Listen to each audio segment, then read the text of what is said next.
Ayan. Hello. Ayan. Tandang-tanda na po akong lumabas.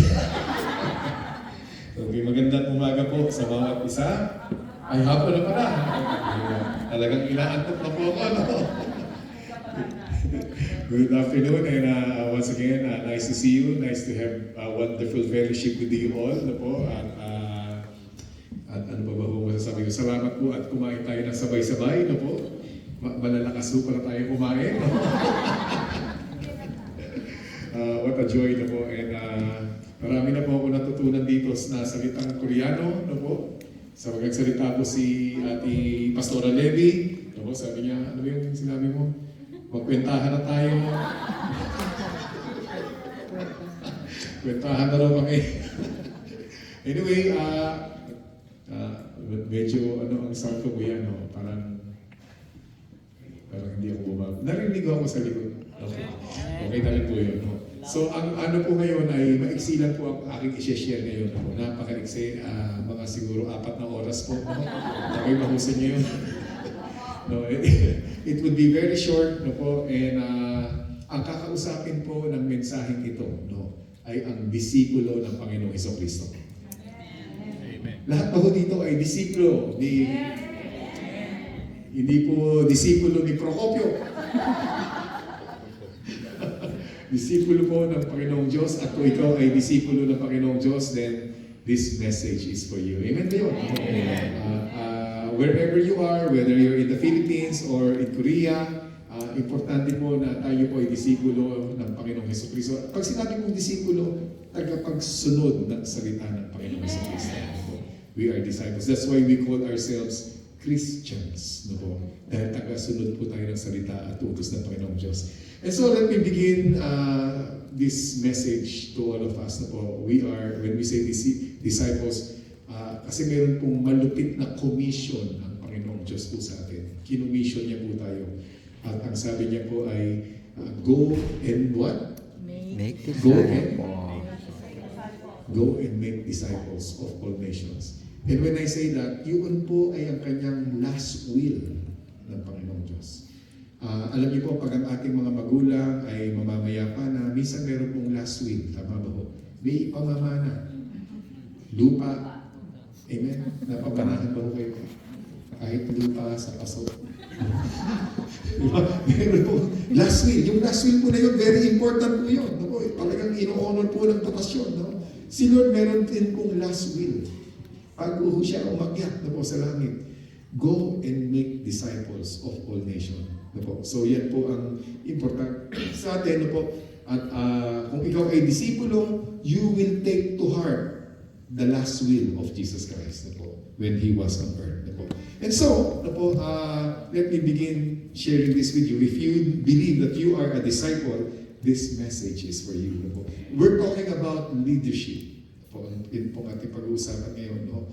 At alam niyo po, noong unang panahon, ganyan po ang pananaw po nila. No? The earth is flat. Na po. Kung ikaw ay naniniwala pa hanggang sa ngayon, the earth is flat, hindi ka makakarating ng Korea. Noong unang panahon, yan po ang kanilang pananaw, and since this is how they believe it, yan po ang tinatawag kong perceived truth. Pananaw, akala mo tama. Or should I say, or false assumption. Ayan, pareho lang po yan. Akala mo totoo, or maling akala. Ayan, ano po. Pag yan ang iyong pananaw, then there were very little exploration. Bakit po very little exploration ng unang panahon? Kasi ang feeling nila, they will fall into a cliff. Mahulog sila. So they stay put, they don't go out, they were afraid, dahil yan po ang kanilang maling pananaw. No? Not until such time that there was a person sa pangalan pong Eratosthenes, he started to ask why. Nagsimula po siyang magtanong. No? At yung tanong na yun ay kailangan niyang i-prove, magbibigay po siya ng preba na ang mundo ay bilog. No po?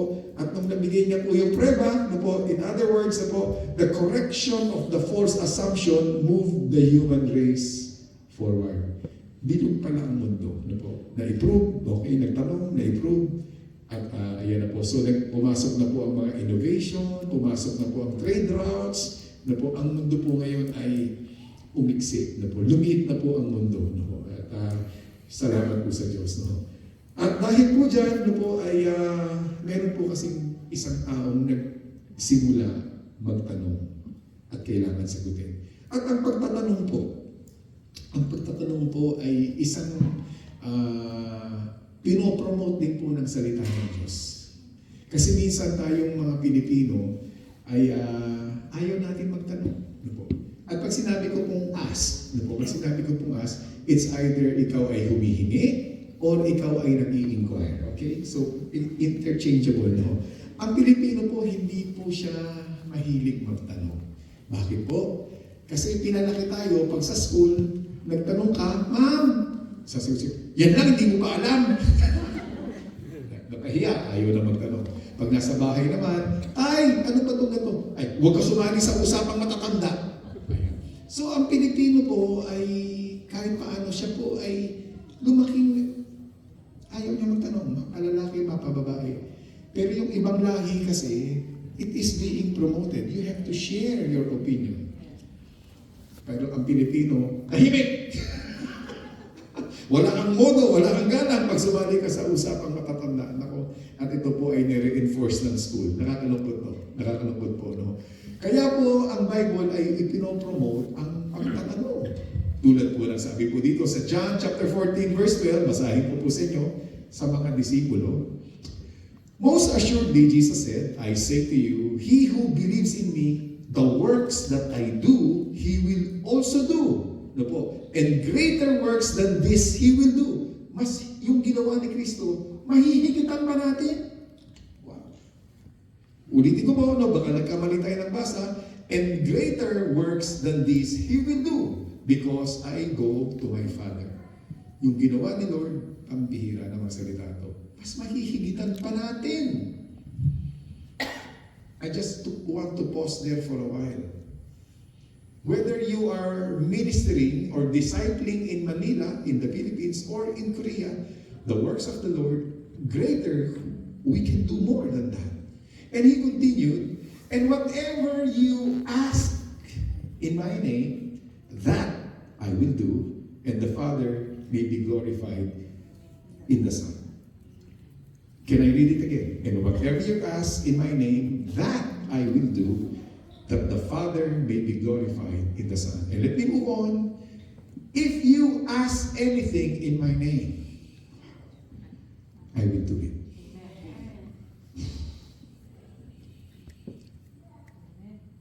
If you ask anything in my name, I will do it. Ipinopromote po ni Lord yan. Pero ang mga disipulo po, noong unang panahon, hindi pa tayo ha. Yung disipulo po na kinakausap po ng Panginoon na naisulat dito, meron po silang problema. Ito po yung kanilang problema. Babasahin ko po sa inyo. Talon po ako sa John 16 verse 24. Sabi po ng Panginoong Diyos, parang nasusuya ang Panginoong Diyos. Parang nasusuya. Until now, you have not asked nothing in my name. Ask, and you will receive, that your joy may be complete, that your joy may be full. Na po. Ask, that the word kept on popping up. Na po. You have to ask. May problema po ang mga disipulo noon. Baka may problema din ang mga disipulo ngayon. Ano po ang problema ng disipulo? Ayaw nila magtanong. Whether pahingi sa Panginoon or meron siyang itatanong. May problema ang disipulo noon, may problema ang disipulo ngayon. Sometimes our leadership, sometimes our faith becomes very passive. No po? Medyo passive po yung ating pananampalataya at ang ating lakbay sa ating pagiging disipulo. Ano ba ho itong ask? No po? Kaya ako po ay meron po akong hinihingi kay Lord. Ayan. No?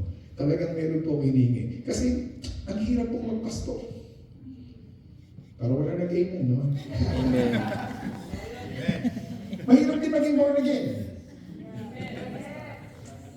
Mahirap maging born again. Alam niyo po, ito po ang nakikita ko po sa pagiging born again. Mahirap ma-born again, ikaw ay mape-persecute, no? At nung na-born again ka na, ang hirap maglingkod. standard, hindi mo standard ng tao, standard ng Diyos. Holy standard. Wow. Ang hirap po noon, no? Ang hirap pong umuo sa pagpapastor.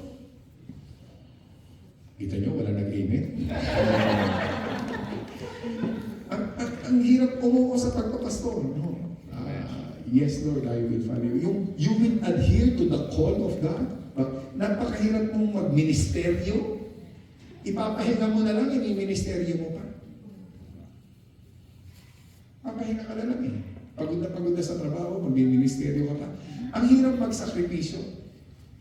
Kaya pag sinabi po sa Bible na, sabi ng Panginoong Diyos sa mga tinatawag niya maging disipulo, come, follow me. And then ano po reaction nila Peter, John, Mark, James? Sabi po, and they dropped their nets and followed him. Pag pinapalitan ko po yun, yung drop their nets, kabuhayan po yun. They dropped their nets and followed him. Pag nagre-reflect ako, they did not mend their nets, hindi man lang inayos, hindi man lang nilinis, hindi man lang i-turn over sa iba. They dropped their nets and followed him. Hindi po mabilis yun. Hindi po mabilis yun. No? Ang ginagawa po ng mga misyonaryo rito, hindi po mabilis yun. Promise. Hindi po mabilis. And nung yung nagawa na po yung lahat ng hirap na yun, mahihirap po lahat yun, no? Hindi nagtanong. Nakalimutan magtanong. Naging passive. They did not ask whether hingi or tanong. Nakalimutan na. Pero nagawa na po yung lahat ng mahihirap. Kaya ako po sa akin pong pagmiministeryo, ako po ay, kung may hihingan man ako, ang hinihingan ko po, Panginoon Diyos. And I would like, modesty aside, I want to share this with you na po, kung in my 34 years in the ministry, tagal mo, tanda ko na, grabe. So huwag na kayo mag-compute. In my 34 years in the ministry, wala po akong ibang hiningan kung hindi siya lang. Promise po yun, promise. Hindi po, parang po natin sila. Bakit po, minsan po, nung nagsisimula pa lang yung ministry sa Dasma, yun lang po na pagpastoran ko, wala na pong iba. At dumadating pong walang kakainin. Dumating po yun. Sabi ko, Lord, hindi ako manghihingi. Sabi ko, ikaw tumawag sa akin. Pag ako nagutom, Lord, anak mo ko. Mapapahiya ka, Panginoon. Kaya busugin mo na ako ng lechon. Sabi ko, mapapahiya ka, Lord. Sabi ko, pambihira. Anak mo ko, ikaw tatay ko eh. So sa'yo ako hihingi. Wow. Kaya sa ganung pagkakataon, biglang may kakatok po sa bahay namin. Po, Pastor, birthday po ng anak ko. Eto po pansit. Naku, pambiray. Siguro yung pansit na yun, isang oras ako na nalaman ng pasasalamat. Lord, salamat sa pansit na ito. Dumating po yun. Promise. Dumating po yun. Pero sabi ko, hindi ako maghihingi, Lord, sa iyo lang.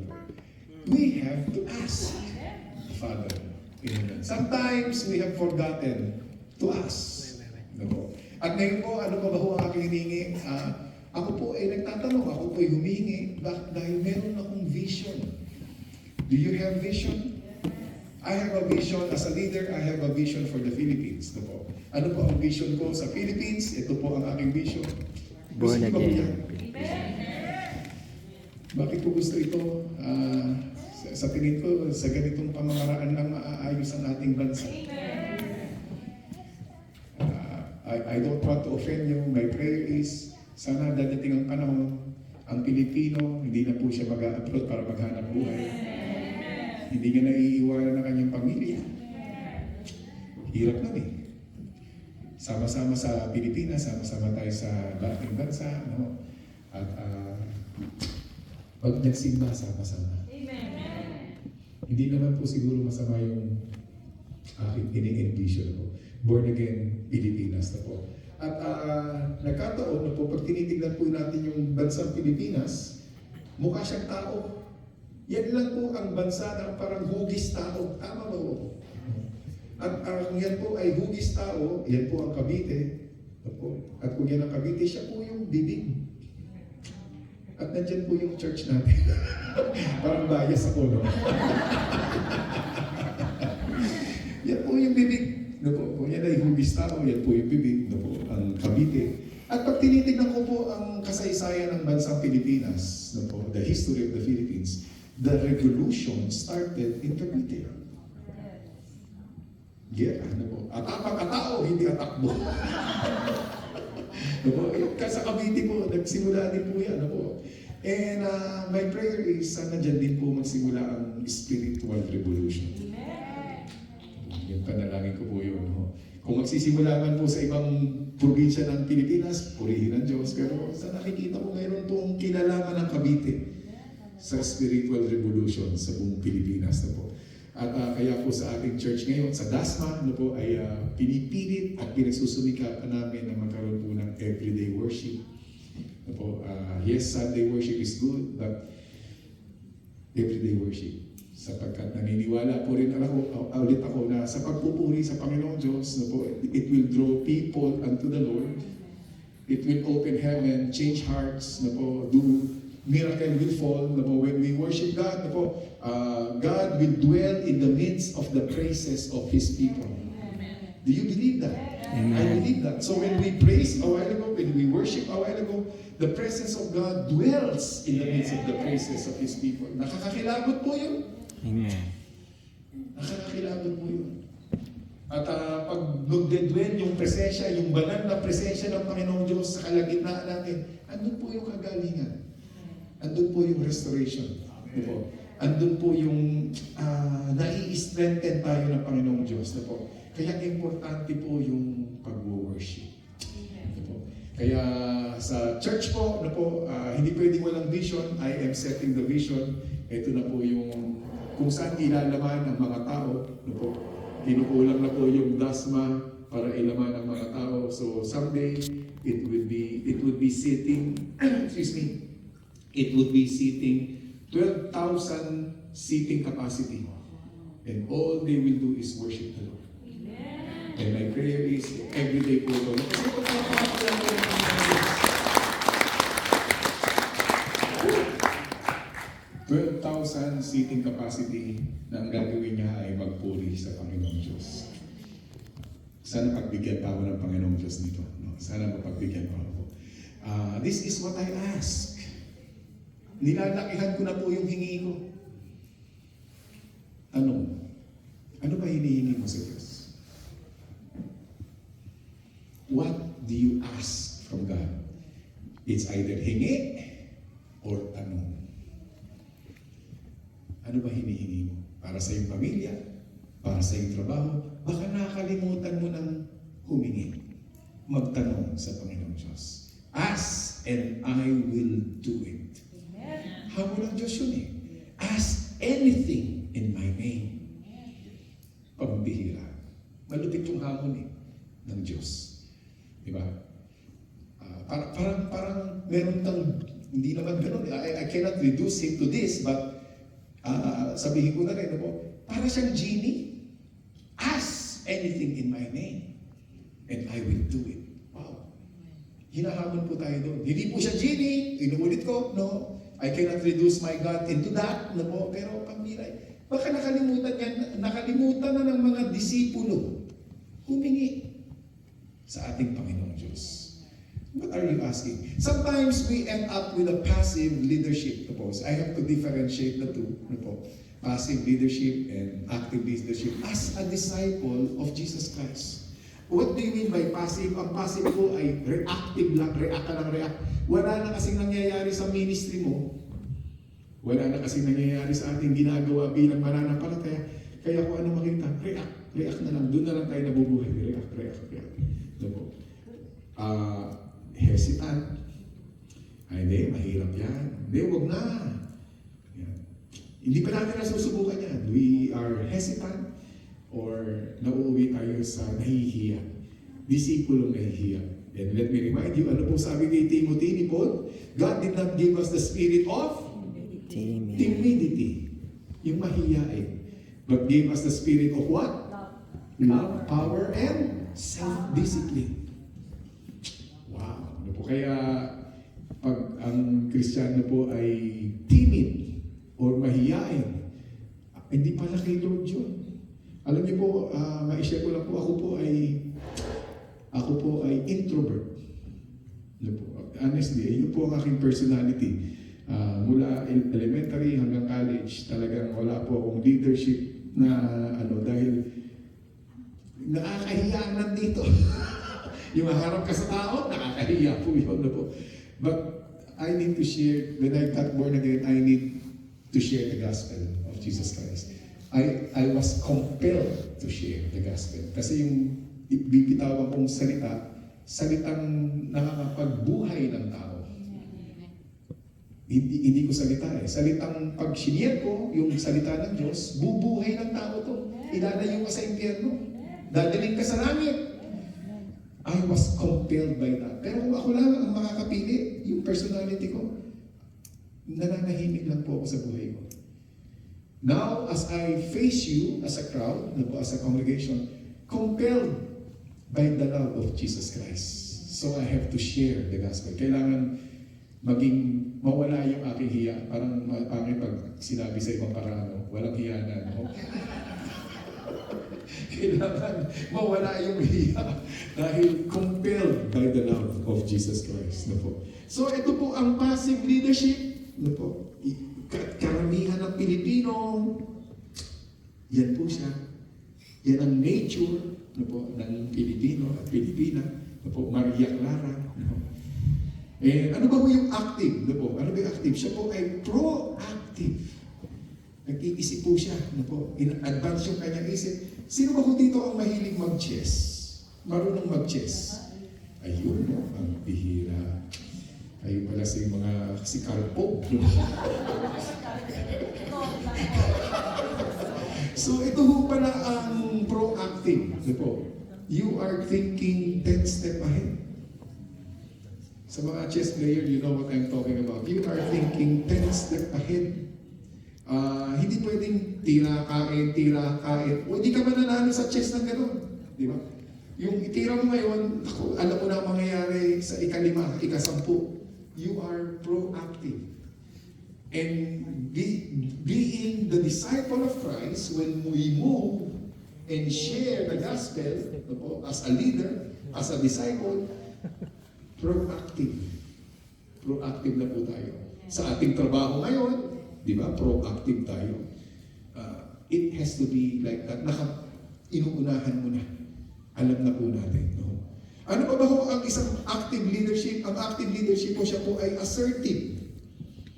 No po? Meron po siyang itinutulak. Meron siyang ipinamamanhikan. Meron siyang gustong mangyari. Gusto niyo ba may mangyari sa ministry niyo? Amen. Assert. You have to be assertive. You cannot be hesitant. I cannot afford to be hesitant. I cannot afford to be passive. I have to be active. No? Talagang ipinangungulit mo yan. No? Kung gusto mo may mangyari. At ikaw ang nagte-take charge. Charge! Atapang na tao! Hindi atakbo. Hindi atakbo. Aputo na pa, hindi atakbo. Alam mo na istorya niya. Yan po talaga ang active leadership. At pag binasa natin ang Matthew, ito po ang sabi sa Matthew chapter 7 verse 8, paulit-ulit po yan. For everyone who? Wow, paulit-ulit. For everyone who asks, receive, and he who seeks, finds, and to him who knocks, open. Pangungulit po yan. No? At ngayon ko lang po napansin ito, nung minimeditate ko siya, yung A, S, K, di ba? Ask, seek, knock. Alam no? Yung pala ay ask. Ask, seek, and knock. So when I put it this way, no po, we have to be assertive. No po, we have to be seeker. We have to be knockers. At ano po yung na-envision ko na nakakatukin mo, ganito po yung maingay. Makulit. Bilang disipulo ng ating Panginoong Jesucristo, I ask, I seek, I knock. At pag tayo po ay ganyan tayo humingi. Ganyan tayo magtanong. Ano po? Natatandaan ba ho natin yung nagturo ang Panginoong Diyos? The parable of the sower. You remember the story in Matthew chapter 13? The parable of the sower. Matalinhagang ang kanyang sinir patungkol sa pagtatanim. No? At pagkatapos niyang magsalita, wala nagtanong. Natatandaan niyo ba ho yun? Hindi niyo yata nabasa yun. Wala nagtanong. Di ba? Nagtanong ngayon yung mga disipulo. Panginoon, bakit ka nagsasalita sa talinhaga? Hindi nila maintindihan. Ano sabi po ng Panginoong Diyos? Yung meron, ano sabi po? Yung meron, magkakaroon pa in abundance. At yung wala, yung meron siya, mawawala pa. Grabe man. Grabe naman. Yung merong interest, that interest, may gusto siya, may desire, yung may interest, madadagdagan pa in abundance. Yung wala, walang tanong, walang interest, kung anong meron siya, mawawala pa. Hindi ba mo totoo? Yes. Di ba, kunyari, ang memory verse mo, iisa lang? Nakalimutan mo pa. Ano nga ba yun? Nawawala pa. Diba? So, ask, you will receive. Seek, and you will find. Knock, and the door shall be open. The intensity becomes so hard. Kapag mas lumalalim po yung intensity. Hindi bumibitaw yung disipulo. At pag tinignan ko po yung the Syrophoenician woman, yung Panginoon, ang daughter ko, merong evil spirit, may sakit. Ayaw. Yung intensity ng paghingi, lumulupit. Hindi bumibitaw. Eh, sa dulo, ano sasabihin? Woman, great is your faith. Hindi bumibitaw. Ginugusto pala ng Diyos yun. The intensity grows deeper. When I ask, magkakaroon pala siya ng answer.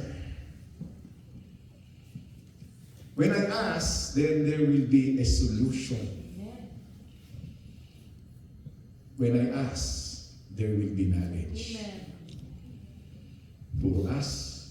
Sarap, no? And that's why tayo po ay iniingganyo.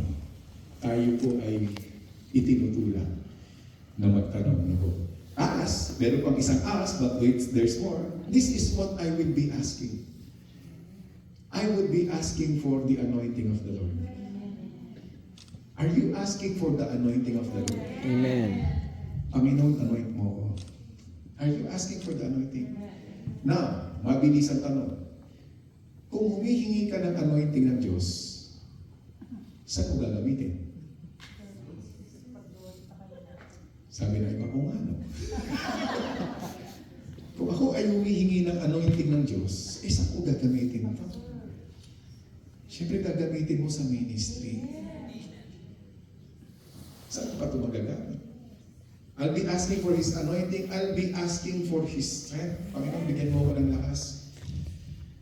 I'm turning 60 this year. Ano po? Akala ko, yung kalakasan ko ng 30 years old, akala ko 60 years old, the same strength.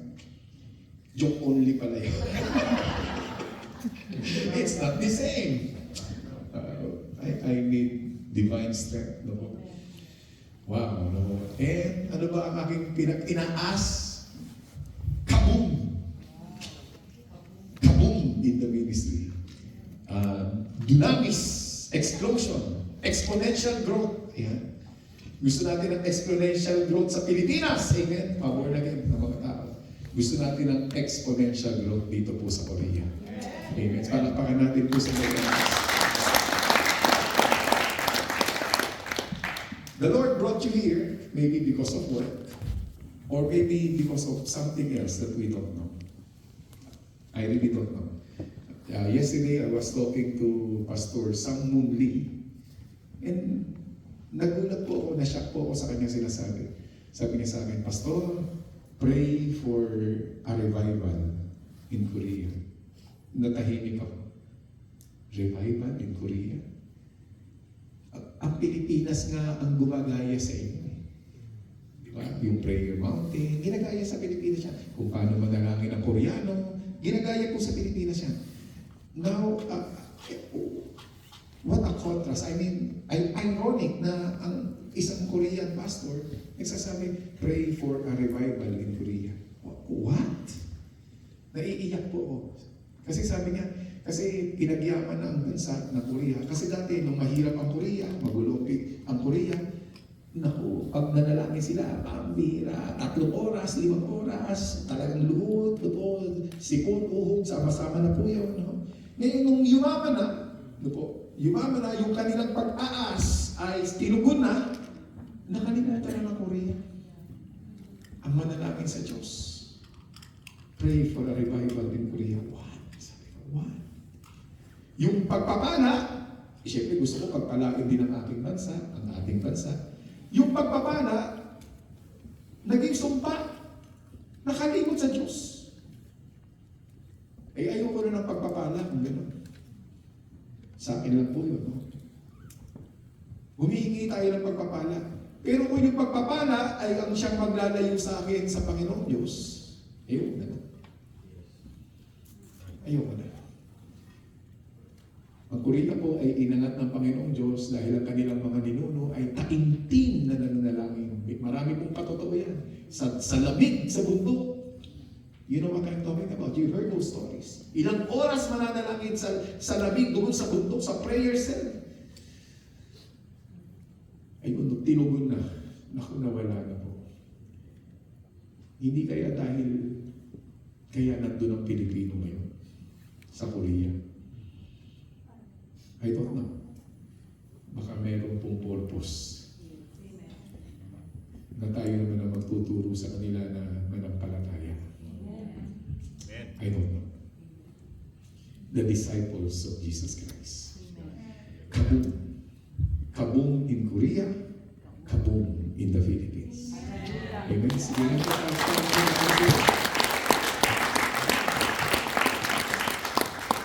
Kaya hindi pwedeng nananahimik. And so, when we do something that is little, initiate, ito po yung theme namin sa church, no? Initiate. How your little can go further. Kasi yung further po, katatapos lang ating National Assembly, further po yung ating assembly, no? Ngayon, ang topic ko naman po, little. How your little can bring you further. Maliit na pagtatanong, maliit na paghingi, where will it bring you? Meron pong isang tao, no, habang kami po ay nag-general assembly, maaga po ako, I always want to be 1 hour earlier from the event. No? So, inaayos po ng mga caterer, mga waiter, may caterer po kami, inaayos po yung pagkakainan namin. Nakausap ko po itong waiter na to, si Prince. Nilapitan niya ako, no? Sabi niya, Pastor, bakit pwede ba ako magtanong? Bakit dito sa lugar na to tumataas ang balihibo? Hindi siya Kristiyano. Bakit kakaiba dito sa lugar niyo? Hindi nga pastor ang tawag niya sa akin, sabi niya, Brad, sabi niya sa akin. Kuya, kasi hindi niya alam na ako yung pastor ng church na. Hindi niya alam kasi isa. Brad, bakit ako kinikilabutan dito? Di napatahimik ako. Gusto mo malaman? Halika dito. Sasabihin ko sa iyo kung bakit. He can feel the presence of God in the church. Tayo mga Kristiyano, minsan hindi na natin nararamdaman yung presensya ng Diyos dahil nakasanayan na natin yung church. Ligo-ligo na tayo na ito. Minsan, hindi na natin nararamdaman. Pero totoo yung salita ng Diyos, when 2 or 3 are gathered in my name, I am there in their midst. Minsan hindi natin nararamdaman. Nararamdaman ngayon ang hindi mananampalataya. Kuya, bakit ganito nararamdaman ko rito sa lugar na to? Sabi ko, Nika, gusto mong ma-born again? Nika, ma-born again. Paano ba ma-born again? Sinundan niya yung tanong. Halika sabayan mo ko sa panalangin ito. Wow! And Prince got born again. Right that very moment. Bago siya mag-serve sa mga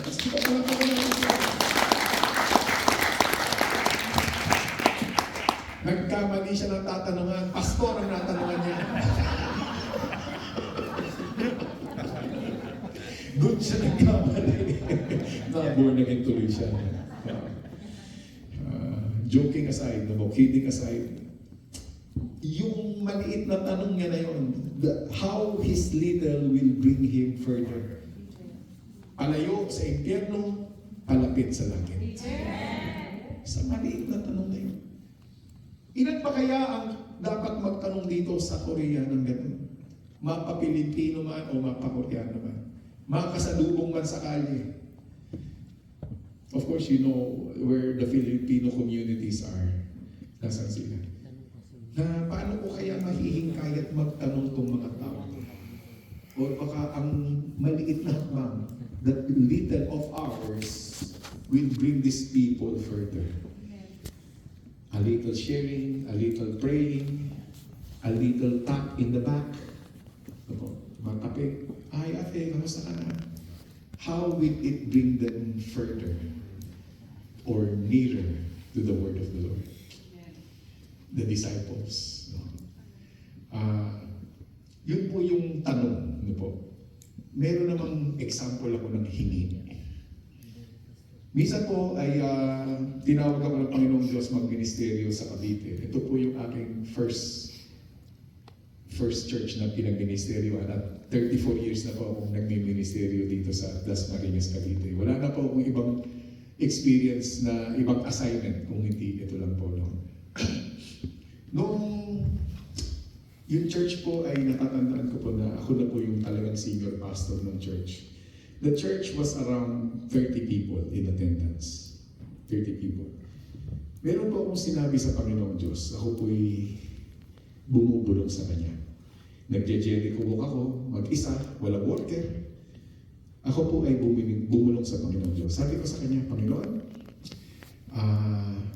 malaki po ang nawala sa akin, Lord. Yung aking hanap buhay, maganda po yung hanap buhay ko. Kinalimutan ko na yung hanap buhay ko. Yung aking negosyo, pinalimutan ko na. Tumugon ako sa tawag mo. Yung church, around 30 people. Sabi ko, Lord, hindi ako papayag ng ganito lang ito. Pagpalain mo, Panginoon. Pagpalain mo. Umiiyak po ako noon. Pag bumubulong ka pala sa Diyos, huwag kang bubulong sa Diyos. Naririnig. Amen. Huwag kang bubulong. Quiet. Yung bulong mo, naririnig ng Diyos. And then after, 30 po yun noon no? Ngayon po, after 34 years, na-COVID pa, umatras pa ng konti. Ngayon, ang attendance ko, modesty aside na po, ang attendance ko ngayon, yung present, nasa 15,000 na po siya ulit. Bumalik na sa 15,000.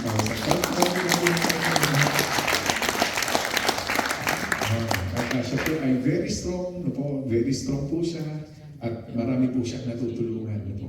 Talagang, yun po ang desire ng isang malaking simbahan. Makatulong. Tulad po dito. Gusto niyang makatulong kasi pinagpala na po siya ng Panginoon Diyos. Minsan po, may pumunta po sa akin mga Bible seminarian. They are coming from the seminary. Meron po silang thesis, church group. So pupunta po sila sa akin. Meron silang assignment na po sa kanilang subject. Pupunta sila sa akin, aalamin ano ba ang sikreto ng church growth.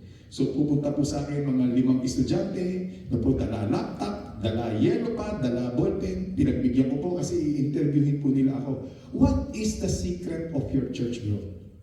So pagdating po nila sa akin, sinet up yung laptop, sinet up yung camera, ready po yung papel. Sabi sa akin, Pastor, good morning.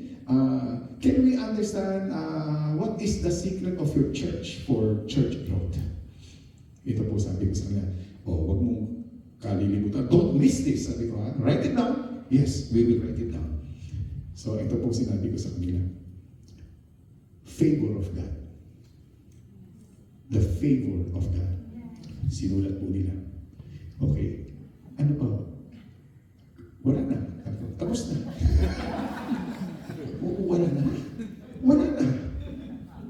The favor of God. You have to ask for the favor of God in your life. So, wala na iba. Ano ba sasabihin ko? Nasa Bible na ang, wala naman secret.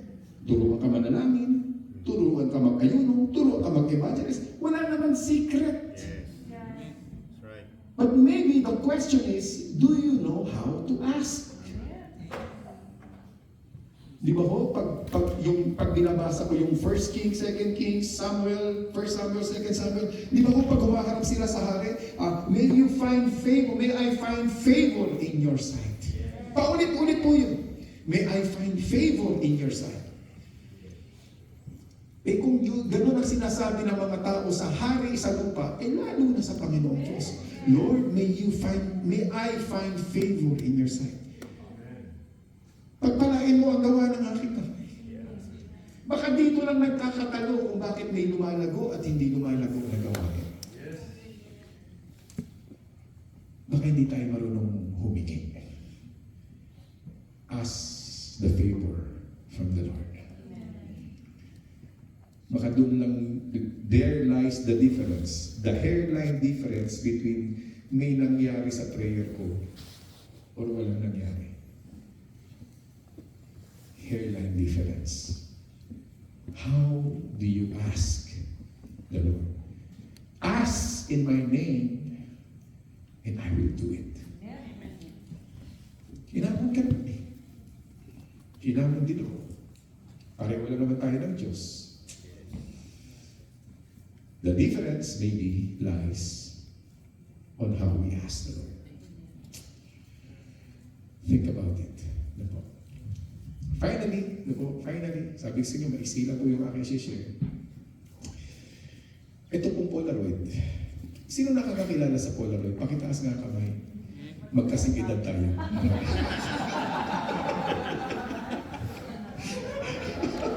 Magkasing edad tayo, kapatid. Nahuli kita tuloy. Si Pastora lang, hindi nagtaas na kamay. Wow, di ba? Dati, kasi pag, picture-picture ang tawag, kodakan. Ayan, diba? Selfie-selfie no, hindi mo suya. Kodakan, pag nakodakan, hindi mo alam kung maganda ang kuha o pangit, di ba? Hindi mo alam yan. Di ba? I-develop pa, tagal-tagal pa yan. Diba? Pag nakita mo yung mukha mo, nakapikit. Nauso yung Polaroid. Pag kuha mo, may sample ka na kung anong itsura.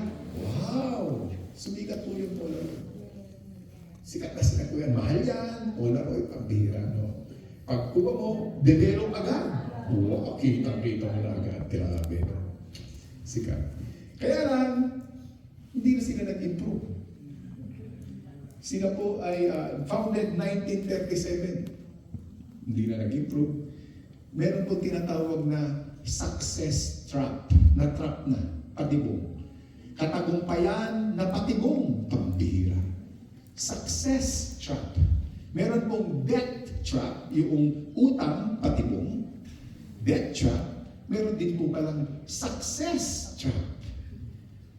Tumagumpay, nagpahinga sa kanilang katagumpayan, hindi na nagtanong, hindi nag-improve. Hindi na kilala ang Polaroid. Wala na ang Polaroid. Hindi na nag-improve. Wala na. Easy call. Meron ba kayong easy call? Hindi na rin kilala ang easy call. Beeper. Ayan. It's gone. It's gone. Ano na ngayon? Gcash na tayo ngayon. Wow, di mo ba? So meron pong success trap. Why? Because they have stopped asking. Why? How? Why? How? Same goes with the ministry. If you are in a business, you cannot afford not to ask unless you want to end your business. In the ministry, we cannot afford not to ask. It could be the end of our ministry. We have to move on. We have to ask and keep on pushing forward. Ask, seek, and knock. Assertive po talaga. Wow. Yan po ang disipulo. Kailan ang pahinga? Ang biruan po sa dasma, sa langit na ang pahinga. Ayaw yata ni Pastor Levi. Wala eh. Yun talaga ang buhay namin eh. Yes. Sa langit na ang pahinga. Promise. No? Kasi sa langit, wala nang evangelism. Sa langit, hindi ka na mananampalataya. Wala na, kikita mo eh. Sa langit, hindi ka na aasa. Wala nang hope. Bakit ka pa hope? Ano yung hope mo? Sa langit, nagmamahalan na lang. Amen. Pati kaibigan mo nandun. Pati kaaway mo na born again, nandun din. Ba't ka nandito? Nakalusot ka rito, ba't ka nandito?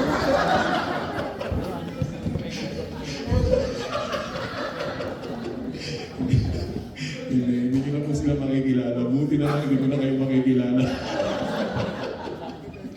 Wow, di ba? Ang pag-iibig ka na lang po ang matitira po doon. No? Ang trabaho po ay dito sa lupa. Kaya pala ang sabi dito sa 1 Thessalonians, dito po ako magtatapos.